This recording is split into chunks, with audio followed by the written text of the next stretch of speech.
Assalamualaikum warahmatullahi wabarakatuh. Berjumpa lagi dalam bincang tentang pembangunan di Gorontalo.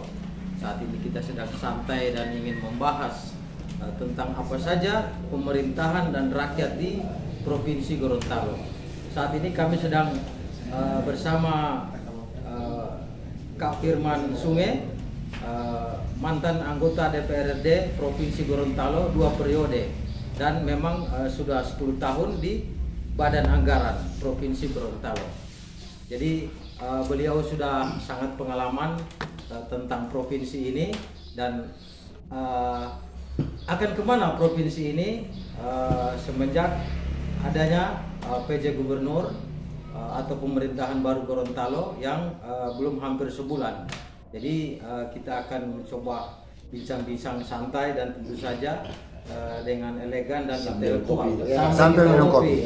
Ya, assalamualaikum. Gimana kabar Bang Firman? Baik-baik. Alhamdulillah.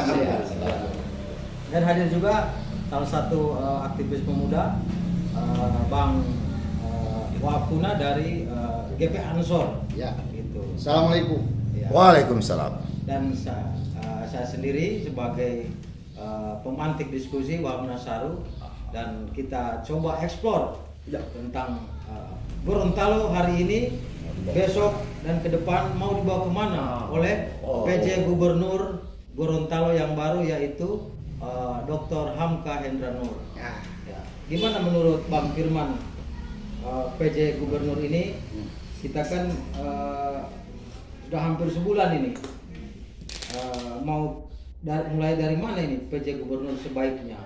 Karena ini terlihat seperti bingung akan kemana gitu. Oke. Ya baik. Jadi sejak kurang bulan Mei ya. Iya. Tanggal 12 Mei kalau tidak salah, setelah dilantik oleh atas nama Presiden Menteri Dalam Negeri terhadap pejabat Gubernur Provinsi Gorontalo Bapak Dr. Hamka Hendra Nur, yang kita hitung-hitung sekarang sudah memasuki 1 bulan. Satu bulanan ya? Iya. 1 bulan. Iya. Sehingga menjadi suatu keharusan pejabat gubernur itu untuk melaksanakan perintah-perintah, melaksanakan visi dan misi sebagai pejabat gubernur untuk melanjutkan ke pembangunan di Provinsi Gorontalo setelah gubernur yang terpilih kemarin sudah masa waktunya sudah berakhir, sehingga tidak akan kehilangan induk. Maka secara aturan normatif ditunjuklah oleh Presiden sebagai leader pemimpin di Provinsi Gorontalo untuk melanjutkan apa yang menjadi target-target pemerintah pusat dalam ini, rencana-rencana jangka panjang, jangka menengah nasional, nah, pola-pola pembangunan nasional yang ada di Provinsi Gorontalo. Jadi kita akan lihat langkah-langkah apa yang harus dilakukan oleh Pak Gubernur ini.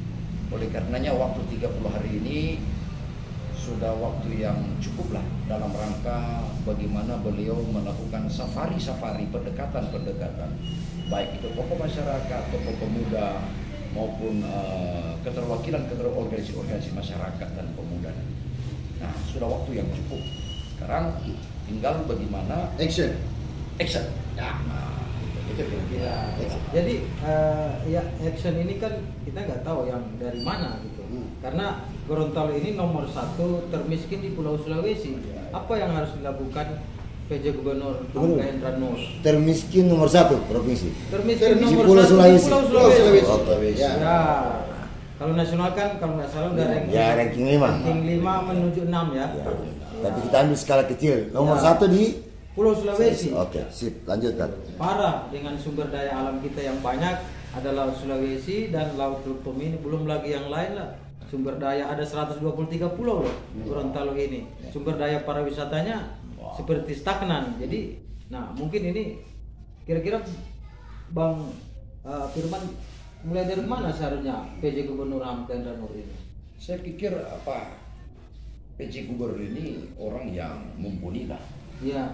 Mumpuni lah dia. Dia tahu bagaimana persoalan ini, beliau pasti paham. Saya pikir beliau paham. Bagaimana mengeksplor apa yang disampaikan oleh Bung Wahab tadi. Mulai dari sumber daya alam kita, mulai dari keuntungan geografis Provinsi Gorontalo. Nah, ada plus minusnya di sini. Oleh karenanya yang sekarang bahwa untuk mengentaskan kemiskinan, keluarkan Gorontalo dari zona kemiskinan yang tadi disampaikan Nomor 1 oleh- di 10 Sulawesi. ya, yang tadi itu, dan urutan 5 saya pikir ini pekerjaan ekstra keras oleh PJ Gubernur ya. Bagaimana kalau dia memang ada itikad untuk suatu prestasi untuk menyaksikan bahwa Provinsi Gorontalo bisa terkeluar atau terdegradasi dari posisi itu. Nah, misalnya jadi urutan paling besar lah, dari urutan besar kan sukses itu. Ya. Nah, gitu kan. Nah, oleh karenanya perlu kerja-kerja ekstra yang tentu menjadi tanggung jawab bukannya seorang PJ Gubernur. Di sini ada tanggung jawab kolegial di sini dalam hal pada pemerintah kabupaten dan kota, karena letak kemiskinan itu ada di desa dan kelurahan-kelurahan.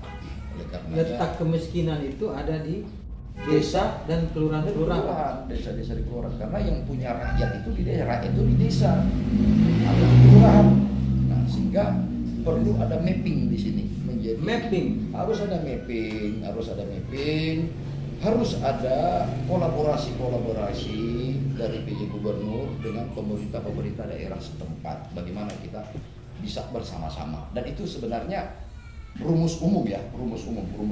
Tapi sekarang kendalanya ini memulainya dari mana? Ya. Jangan sampai Terkesan bingung.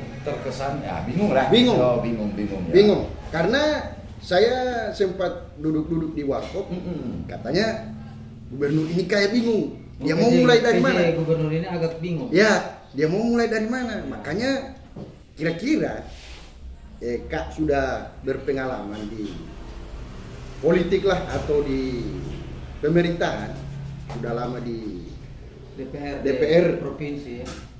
Langkah-langkah yang strategis, langkah-langkah yang taktis dari gubernur ini, kira-kira kita bisa masuk dari mana? Oke.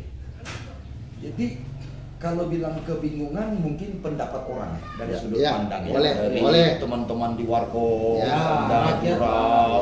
artinya celote atau percikan-percikan narasi-narasi yang di warkop menyampaikan kebingungan. Nah, kalau bagi saya ada bahasa yang bagus, bukan dari sisi kebingungan, tetapi kita jaga, kita kawal, jangan sampai PJ Gubernur ini terjebak dalam nomenklatur.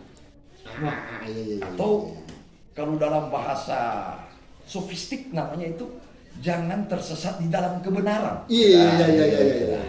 Kalau begitu saya potong, Pak. Iya. Memang ini analog yang bagus. Tersesat dalam kebenaran. Artinya dimengertikan bahwa seorang pejabat gubernur sudah ada role kerjanya kan. Di antaranya melanjutkan apa yang dikerjakan oleh gubernur yang lalu, RPJM itu. Kemudian ada yang tambahannya itu mungkin harus mensukseskan pemilihan pilkada atau pileg. Tapi yang jadi persoalan kan durasinya 1 tahun. Dari analogi itu, saya juga sependapat Pak, itu asumsi. Tapi dari analogi tadi itu sebaiknya seperti apa dalam kegamangan itu? Sebaiknya seperti apa? Ada kiat sebenarnya. Ada kiat. Nah, ini bagus sih. Nih diskusi ini semoga ada hal-hal yang bisa kita gaungkan dari diskusi ini. Mudah-mudahan kalau memang ada sisi kebaikan menjadi salah satu starting awal dari yang baik, Pak Gubernur, saya pikir dalam rangka tadi apa namanya kebingungan ya. Kebingungan. Ya itu bahasa warung kopi lah. Kebingungan atau kebimbangan. Dari konkretnya seperti apa, Pak? Oke. Startnya itu. Jadi sekarang gini, kita jangan dulu terkooptasi dengan wacana bahwa PJ Gubernur ini tugas utamanya adalah mensukseskan pemilihan pesta demokrasi, bukan itu. Bukan itu tujuan. Bukan hanya itu dalam tanda kutip, bukan hanya itu. Dan sekaligus melanjutkan RPJM yang kemarin. Nah, kalau dia melanjutkan RPJMD kemarin, ini kan transisi. Ya, betul. Ya. RPJMD kita ini sudah habis. Ya.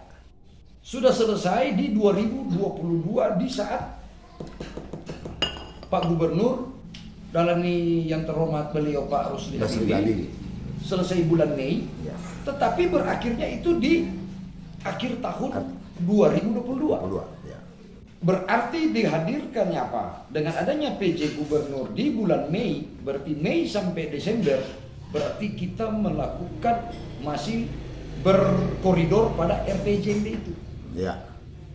Nah sekarang tugas PJ yaitu tadi bukan hanya kepada suksesnya di pesta demokrasi, tetapi RPJMD yang batas waktunya sampai 2022 ini dia yang kawal, dia yang leader di sini. Outputnya seperti apa? Yang pertama. Yang berikut, kalau memang ada aturan bahwa nanti 2024 pilkada serentak, berarti kan selama beberapa tahun ini kosong. Kosong. Mau pakai landasan pijak RPJMD yang mana? Sedangkan beliau ini sebagai hanya pejabat sementara saja. Memulai dari mana? Mau pakai RPJMD yang mana? Oke, pakai RPJMD transisi, oke. Mungkin ada Permendagri tentang arahan bagaimana seorang PJ Gubernur di dalam kevakuman kekosongan RPJMD. Ya. Nah, salah satunya bagi saya, menurut pengalaman saya, kan kita ada RPJPD, Ya. Rencana Pembangunan Jangka Panjang Daerah, di 5 tahun pertama, 5 tahun kedua, 5 tahun ketiga, 5 tahun keempat, 5 tahun kelima, 25 tahun. Nah, sekarang era 2022 ini di RPJMD yang mana? Apakah di tahun kedua atau tahun ketiga kita lihat? Nah, kita lihat dulu di situ, itu nomenklatur umum. Jadi yang pertama adalah dia harus mencantolkan RPJPD-nya itu, RPJPD-nya, Rencana Pembangunan Jangka Panjang Daerah itu menjadi cantolan untuk kiat-kiat Pak Gubernur, PJ Gubernur dalam melaksanakan program pembangunan APBD Provinsi Gorontalo. Kan setiap tahun kita ada APBD, ada DAU, ada DK, ada bagi hasil, semua ada. Itu perlu dikelola. Nah, cara kelolanya, cantolannya apa? Yaitu tadi salah satu dari di tahun keberapa RPJPD yang ada ini di tahun 2022. Nah, selanjutnya bahwa Pak PJ Gubernur ini kalau dengar-dengar apa tadi ya? Misalnya ada dari sisi politik ya. Ya. Bagaimana? Ini yang kira-kira begini. Dengan adanya Bapak Gubernur yang baru ini kan, PLT ya. Iya. Ya ini saya dengar kalau DP, maksudnya dia ini kan orang Kemenpora. Apakah ada kooptasi dari atas ke bawah? Ya, ini kan bisa-bisa kan, ngana ini ada, maksudnya ada lingkaran lah. Ada sisipan-sisipan. Ya, ini asik ini. Ada misi. Misi ya. Oke. Memang itu juga saya banyak dengar dari teman-teman dari komunitas-komunitas bahwa sejak bergulirnya PJ Gubernur siapa yang akan menjadi PJ Gubernur itu dibawa dengan isu warna-warni. Ya, warna-warni. Nah, berarti ada isu politik mainnya di situ. Oke. Bagi saya kan tidak bisa dapat membuktikan. Tidak bisa dibuktikan. Tetapi aromanya itu bisa kerasa. Artinya kalau kita main teori kemungkinan bisa ya, bisa tidak. Oke, kalau saya no problem. No problem, ya. Kalau bagi saya no problem. Apakah beliau ini titipan dari warna ini? Ya. Titipan dari orang sini, maksudnya untuk ini, untuk ini. Bagi saya no problem. Ya. Tetapi bagaimana beliau datang di sini untuk menumbuh kembangkan Provinsi Gorontalo itu saja. Bagaimana mengelola APBD ini membawa Gorontalo kepada misi sesungguhnya suatu daerah otonom. Nah, adapun Pak Gubernur PJ ini, saya kembali lagi tadi kepada kebingungan. Memulai dari mana?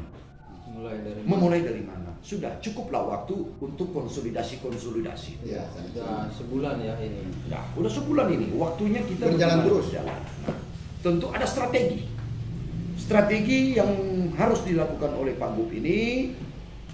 Ada beberapa bagi saya. Mungkin dari obrolan kita ini bisa menjadi satu solusi Treatment, supporting dan resep lah buat dia. Nah, mudah-mudahan ini ada manfaat dan beliau bisa jadikan satu rujukan. Nah, kalau apa yang kita bicarakan sebentar nanti mungkin penasaran penonton ini, pemirsa ini penasaran, ini apa ini kiatnya ini kan, penasaran kan. Nah, tetapi sebelum kiat ini saya sampaikan diskusi ini, makanya kalau dia jalankan akan dua keberhasilan yang didapat. Yang pertama, visi misi yang terselubung yang tadi titipan apa segala macam, ya kan, pasti akan sukses. Yang kedua, tentu akan sukses bagaimana seorang PJ Gubernur itu membawa Gorontalo itu pada arah kebaikan yang lebih baik dari yang kemarin. Iya, itu kan poin utama ya. Poin utama. Harapan rakyat Gorontalo. Tapi minum dulu toh. Ya. minum dulu. Jadi begini. Jadi gubernur fokus. Ya, jadi Pak Firman, Gantung terus. di dalam diskusi ini, oke lah, itu sebuah asumsi, Iya. ya, sebuah asumsi yang bermain lah di luar, dan itu wajar, nuansanya seperti itu wajar. Tapi ada ekspektasi masyarakat terhadap gubernur kita ini.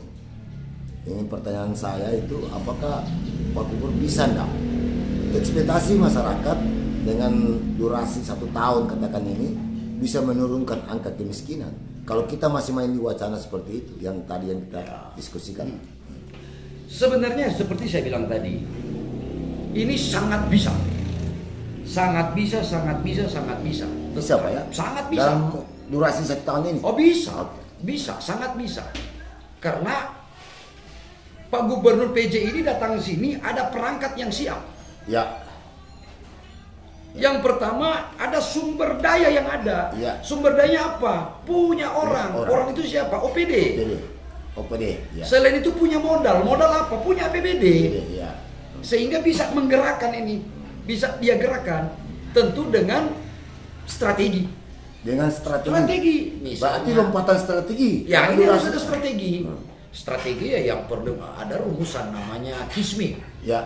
Ada KISMI. Ya. KISMI, bukan KISMI bahasa Inggris cium Cium saya. saya. Tidak. Jadi K pertama itu Koordinasi. KISMI itu koordinasi atau kolaborasi. Koordinasi.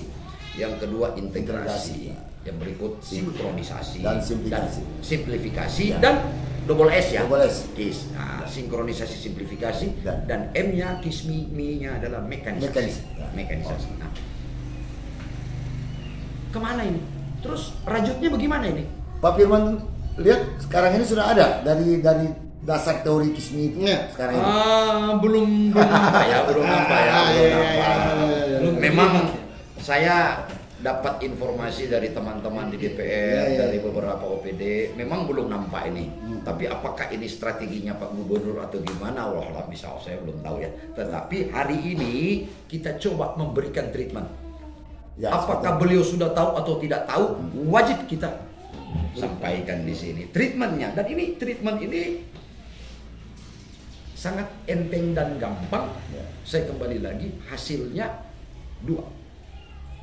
Apapun misi beliau datang di sini, mau warna-warni atau mau apa urusan politik, No. pasti akan sukses. Ya. Yang kedua, bahwa di misinya dia di sini untuk menjadikan lebih baik Gorontalo yang sudah baik yang pemerintah kemarin itu akan tercapai. Itu. Nah, pasti orang tanya apa ini kiat ini kan? Gitu Bapak. Jadi bagi saya sangat bisa untuk pengentasan kemiskinan karena punya perangkat, punya modal. Itu saja. Jadi tinggal semangat dan tinggal cara saja. Cara itu KISMI tadi itu. Ya, itu salah satu strategi. Strategi. Nah, bagaimana ini KISMI ini bisa jalan? Ya tentu dia punya irama juga. Dia harus punya supporting, punya pemicu dia. Bagaimana dia bisa jadi ini barang? Mereknya seperti apa ini barang ini? Nah, kalau begitu Pak Firman, maaf ini saya bisa potong. Kalau dia ada pemicu, katakanlah pemicu entry point-nya. Ya. Nah, entry point-nya dia ambil dari mana? Ingat bahwa di dalam pemerintahan ada kemersalaan yang namanya legislatif. Seperti apa? Pak Oke. menerjemahkan hal ini? Baik. Jadi menurut saya, pengalaman saya di DPR, sampai hari ini teman-teman di DPR itu 99,99999% selalu mendukung eksekutif. Yes. Ya. Tetapi dalam mendukung eksekutif, kembali lagi teman di DPR itu berbeda-beda asumsi.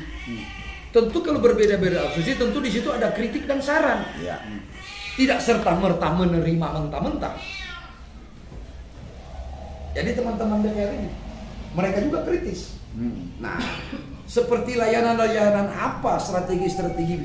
Bukan layanan putus, bukan. Oh, bukan. Ini Pak PJ Gubernur melalui perangkatnya ini harus membuat apa ya, adonan. Ya. Walaupun bahan bakunya yang sama, tetapi adonannya yang berbeda. APBD ini bahan yang sama. Baik Pak RH itu sama, cuma adonannya gimana Pak PJ Gubernur supaya ada pembeda. Dan adonan ini saya pikir jangka pendek. Pak PJ ini jangka pendek. Ya. Nah, bagaimana starting jangka pendek? Tentu punya kiat.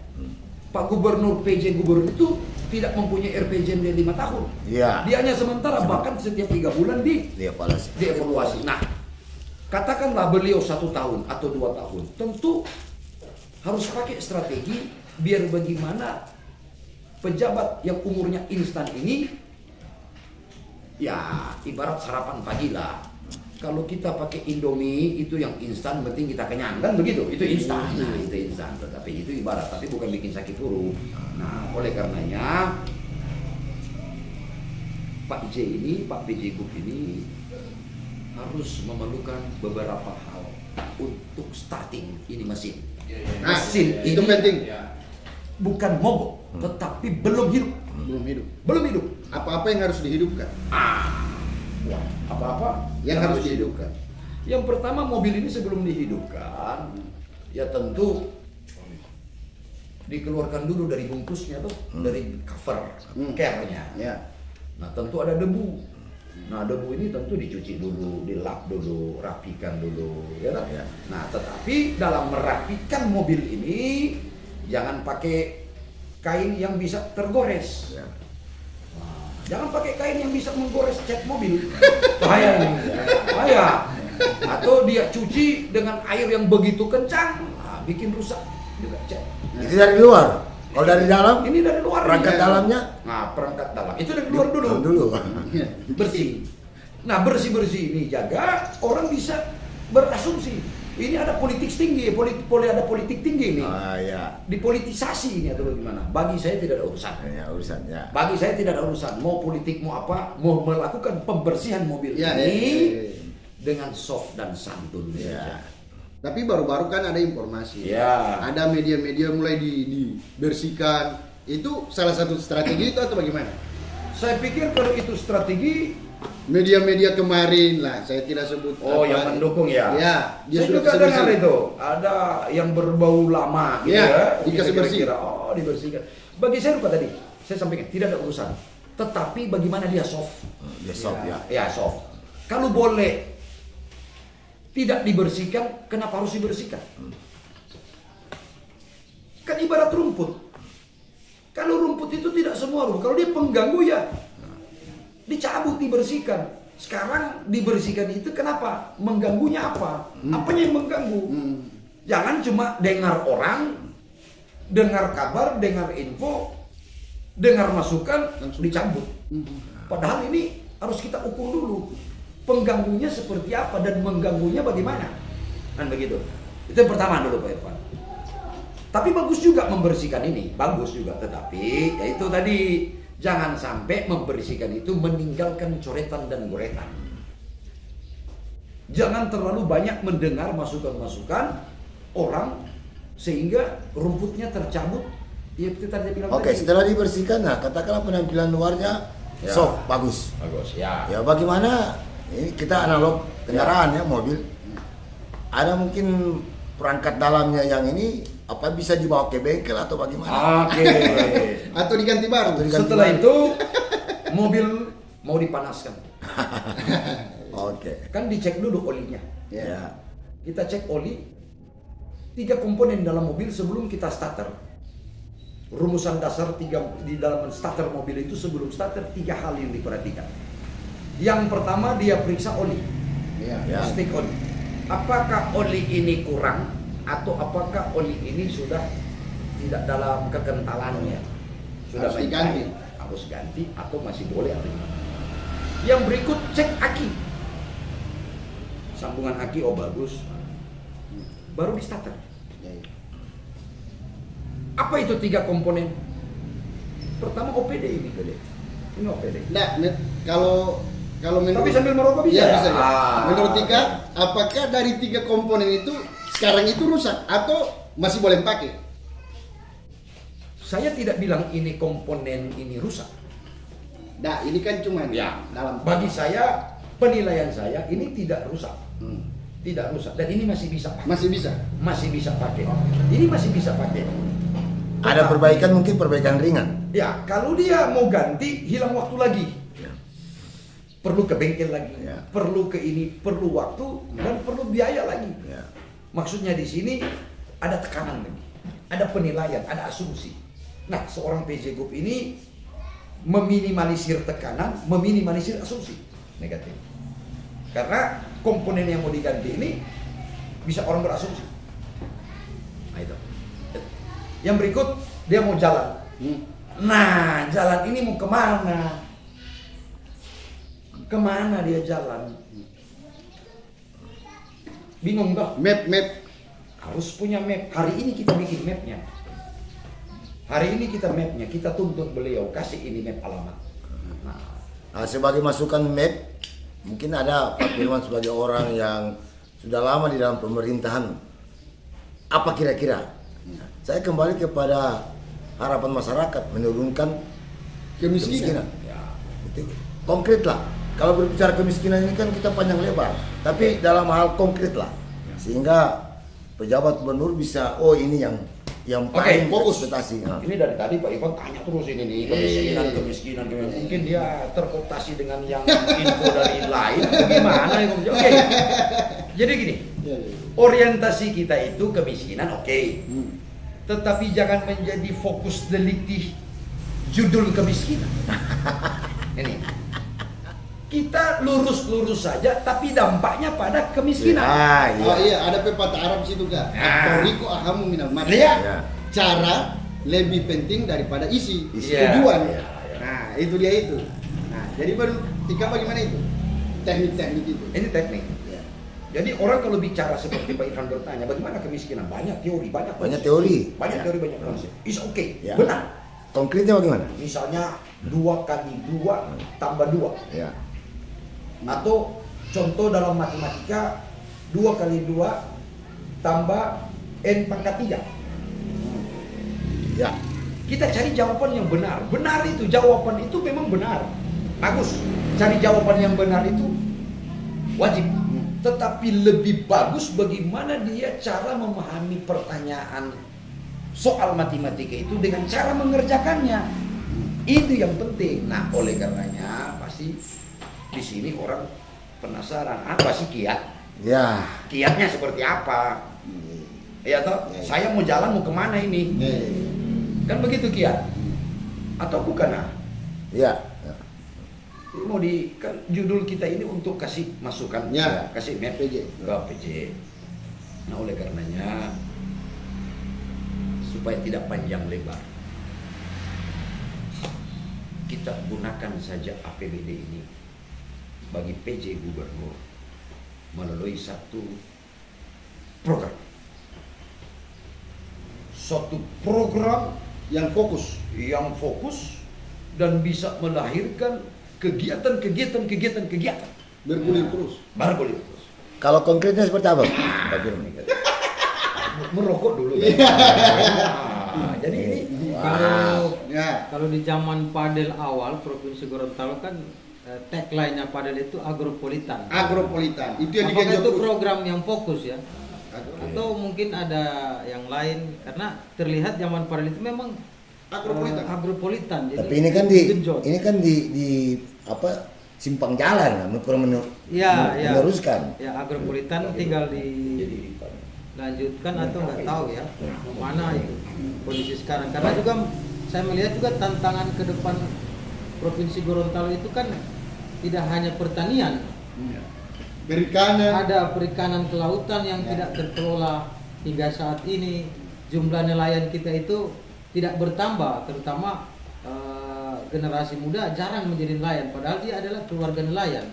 Atau mungkin mereka putus asa karena memang tidak ditunjang oleh fasilitas nelayan yang cukup standar untuk menangkap ikan. Kedua juga mungkin ada, kayak tadi saya singgung, ada 123 pulau Gorontalo ini dengan sumber daya para wisatanya. Atau juga sektor pertambangan yang cukup melimpah dari segala macam mineral. Jadi poin mana yang akan diambil? Nah, kira-kira kalau Fadel Muhammad tidak mengambil poin Agropolitan di zaman gubernur sekarang, PJ gubernur yang ini, kira-kira apa? Apakah itu sinkron dengan keinginan Bang Firman tentang fokus program tadi? Boleh. Iya. Makanya beda. Waktu Pak zaman Fadel Muhammad itu dia starting periodisasi waktunya menengah 5 tahunan. 5 tahunan. Sedangkan Pak PJ ini limitasinya 3 bulan. Ya. Sempit. Sempit. Belum tentu 1 tahun, belum tentu 2 tahun. Tapi kita berharap ini menjadi 2 tahun. Iya. Pak PJ gubernur. Iya. Kan begitu.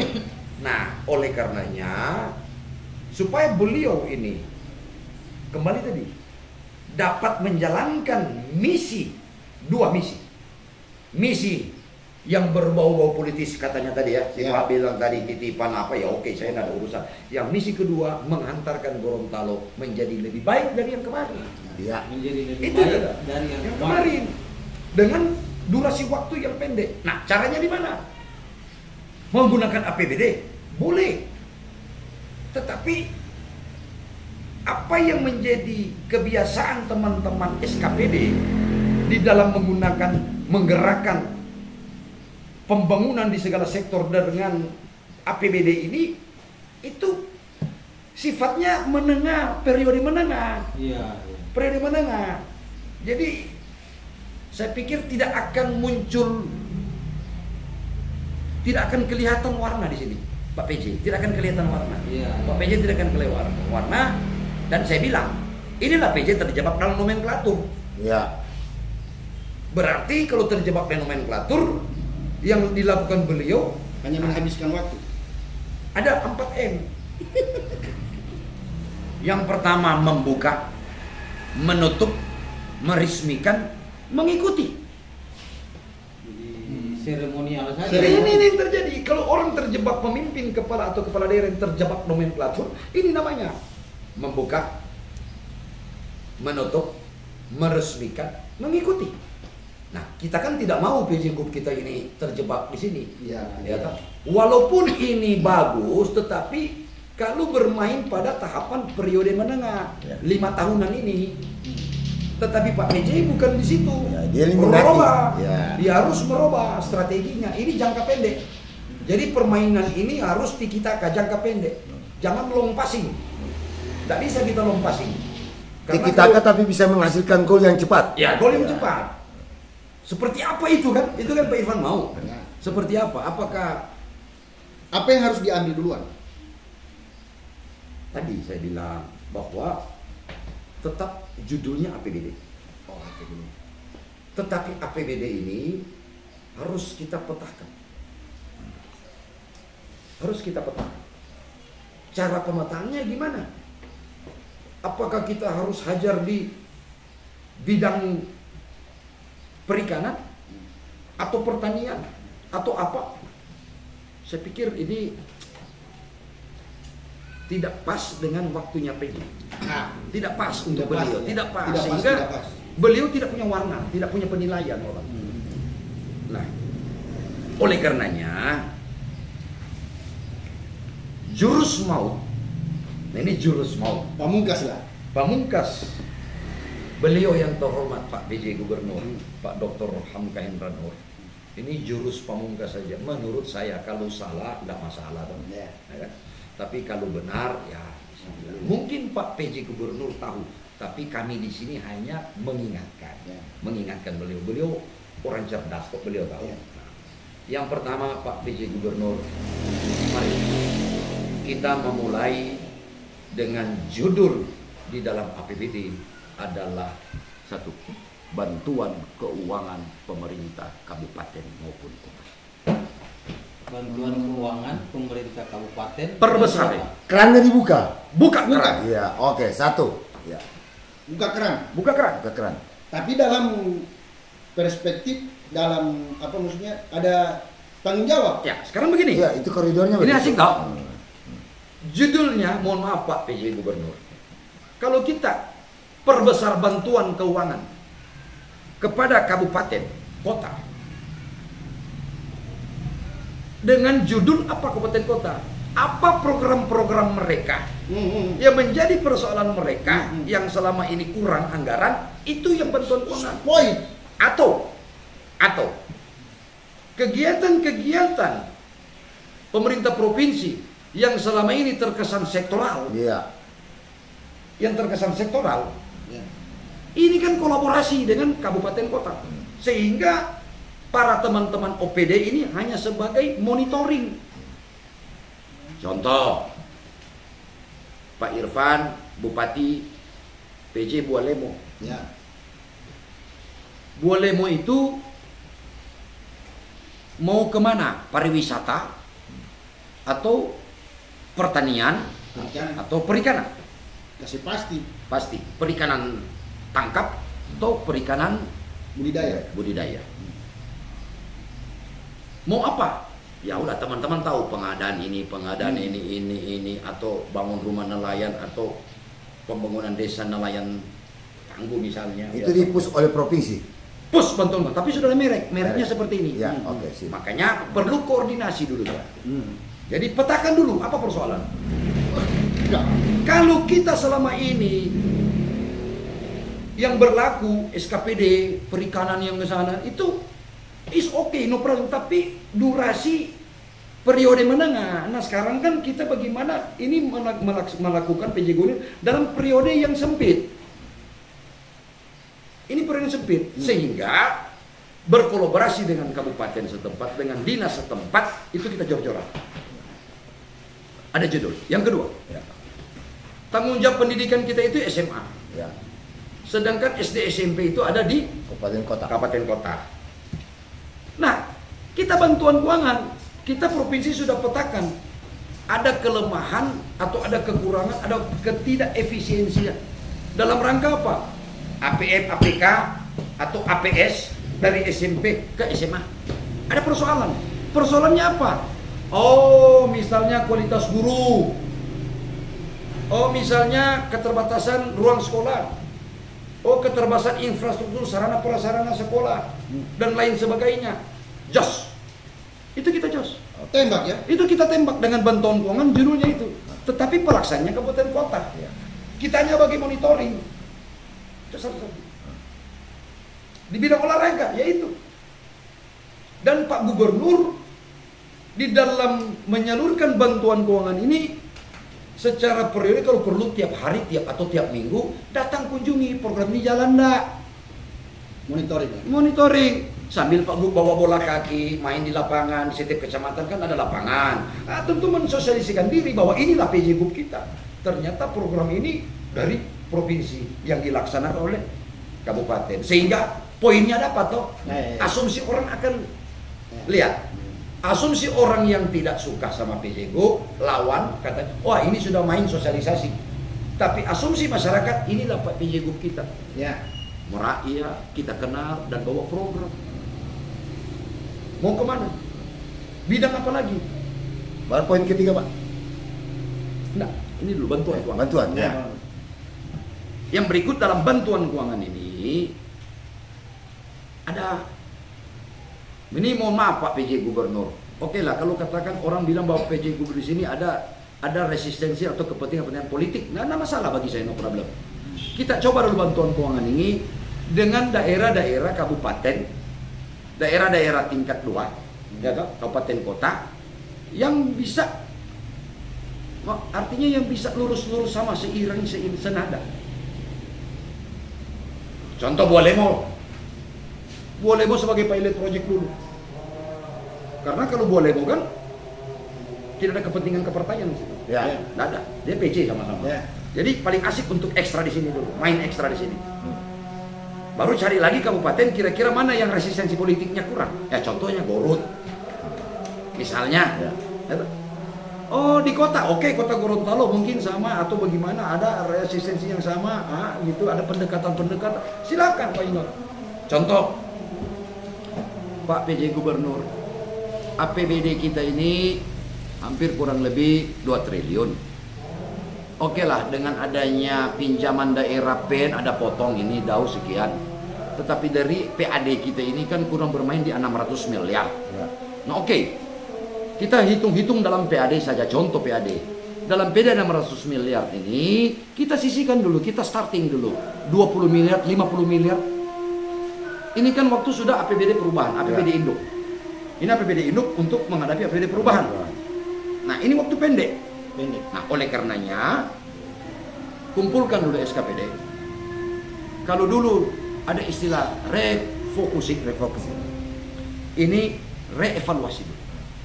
Ditinjau dulu kembali.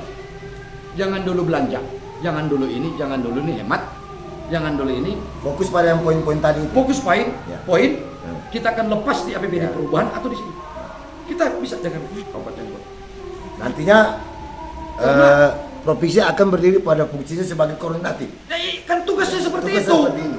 Oke. Yang kedua, hubungan provinsi dengan kabupaten itu tidak ada saling raja kecil, raja besar. Dan provinsi tidak punya rakyat, yang ada rakyat itu Ya, di ada kabupaten kabupaten kota. kota. Betul. Dan ada di kecamatan desa. Ya. Nah di sini yang paling enak. Jadi judulnya adalah bantuan keuangan kabupaten kota. Titik. Di bantuan keuangan kabupaten kota, mau segala macam program di situ ada. Tinggal mana fokus. Gampang enak nilai. Jadi SKPD kita itu tinggal monitoring evaluasi. Ya kan? Tidak capek. Sehingga apa yang Pak Gub bilang, jangan bawa anggaran bikin di luar-luar daerah. Nah ini bukan bikin di provinsi, bikin di kabupaten kota lagi. Ini strategi. Iya. Hal yang kecil ini, tapi dampaknya besar. Oke, setelah APBD perubahan, kita masih dapat berapa miliar? Ada silpa. Ya.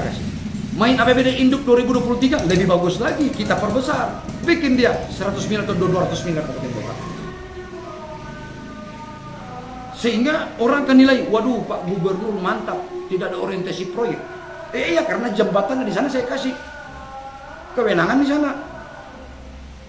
Selama ini kan kita terkooptasi dengan oh itu kewenangan provinsi, Ya. bukan kabupaten. Nah ini kita kasih. Sehingga judul-judul ini akan dikawal, perikanan akan kawal, orang perikanan dari provinsi akan kawal, orang pendidikan akan kawal. Jadi ini starting point, memulainya dari mana? Nah, oleh karenanya sebelum kepada itu kan teknis. Sebelum kepada teknis tentu kita melakukan koordinasi. Kita rakor dulu kabupaten kota. Rakor. Nah. Mana Itu yang wali kota. menjadi lokus kamu ini, mana yang menjadi persoalan dana, Pak? Merupakan tanggung jawab daripada kabupaten kota yang kurang. Nah, kita provinsi. Nah, jadi Pak Firman, kalau saya mau konkretkan dari ini luar biasa ide yang brilian. Mau konkretkan bahasa tadi, berarti kita harus rakor. Berarti Pak Gubernur harus memanggil bupati wali kota untuk membahas persoalan yang tadi itu. Ya. Karena begini, akan tercipta ini kan provinsi ini paling besar. Ya. Isinya ada kabupaten kota. Ya. SKPD, OPD ada di provinsi, ada kabupaten kota. Ya. Ini kita merasa mungkin di kabupaten kota merasa ini gubernur kita, Ya. iya kan? Jadi gubernur tidak jalan hanya dengan OPD provinsi, Iya. tapi akan didukung sama-sama dengan Iya. OPD yang ada di kabupaten kota. Iya, iya. Jadi rakor itu penting. Penting itu koordinasi supaya sinkron data. Ya, Contoh, kita lihat data bahwa di Provinsi Gorontalo ini ada kurang lebih 656 desa kalau tidak salah, ya ada 70 sekian kelurahan. kelurahan. Oke, kita lokus ke desa. Kan ada namanya indeks desa membangun. Ya, dari 600 sekian desa ini ada indeks. Ada yang maju, mandiri, maju, berkembang. Ada yang tertinggal, sangat tertinggal. Ya. Nah kita lihat ini penyebaran ada di kabupaten mana dia. Nah ini aja yang kita endorse dengan Ya, bantuan itu yang keuangan di-endorse, ini. ya, di-endorse. Kita endorse. Oh, oke. Mana yang kewenangan kabupaten kita endorse. Endorse. Mana yang tidak bisa dilaksanakan kabupaten karena terbatas oleh kewenangan-kewenangan pemerintahan Ya, dalam kan? hal ini. Nah itu kita bagi, tapi sama seiring dia. Dana provinsi pada dua hal, bantuan keuangan Ya. yang kita tidak bisa cangkup karena keterbatasan kewenangan. Yang kedua, feedbacknya bahwa kabupaten bilang ini kewenangan provinsi. Nah kita hajar Hajar kewenangan itu, provinsi. ya. Jadi sama ini, Ya. ini barang sama, duit yang sama, Iya. tapi kewenangan yang Kewenangan berbeda. yang beda. Serang itu. Dan kalau ini Pak diambil seperti yang disampaikan oleh Bung Wahab tadi soal pertanian, perikanan, pertambangan yang ada kapling-kaplingnya saat ini bisa jalan ini. Nah, bisa Bisa jalan. Contoh. Karena kita sekarang banyak dibatasi oleh kewenangan. kan? Ya. Tapi kewenangan ini dilepas oleh gubernur. Nah, saya Dalam dapat tanda data petik. ini. Contoh di desa kita, desa mandiri di Provinsi Gorontalo menurut data indeks desa membangun yang dirilis 7 Juni beberapa hari yang lalu tahun 2022 bahwa di Provinsi Gorontalo baru 44 desa yang mandiri.